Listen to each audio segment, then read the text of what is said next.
এভাবেই তুর্কমেনিস্তানের বুকে ভয় ধরিয়ে নারী এশিয়ান কাপ বাছাই পর্ব শেষ করল বাংলাদেশ। Score line 7-0। শুধু এই ম্যাচই না, বাছাই পর্বের 3 ম্যাচের 3টাতেই জয়। এশিয়ান কাপের মূল পর্বে প্রতিপক্ষদের আগাম গর্জন শুনিয়ে রাখল ঋতুপর্ণারা। এদিন ম্যাচের চতুর্থ মিনিটেই গোলের খাতা খোলে বাংলাদেশ।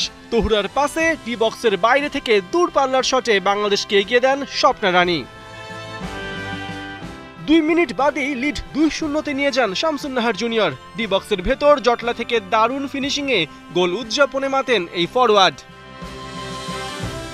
নিজের গোল সংখ্যা ডাবল করতে সময় নেননি শামসুন্নাহার। 13 মিনিটেই শামসুন্নাহার সিনিয়রের ক্রসে বাংলাদেশের স্কোর লাইন নিয়ে যান 3-0-তে। তুর্কমেনিস্তানের জালে বাংলাদেশের গোল উৎসবে যোগ দেন মনিকা চাকমাও। 16 মিনিটে বাঁ পায়ের জোরালো শটে বাংলাদেশের চতুর্থ গোল চেনে দেন এই মিডফিল্ডার।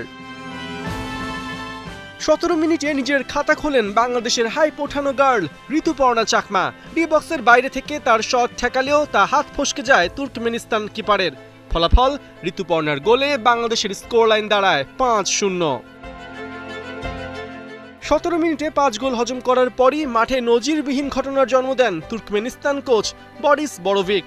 আনেন কিপারে বদল। তবে কিপার বদলালেই কি বাংলার বাঘিনীদের থামানো যায়? মোটেও না। উল্টো 2 মিনিট বাদেই ঋতুপর্ণার ক্রসে তহুরার গোল, ম্যাচের স্কোর বেড়ে দাঁড়ায় 6-0।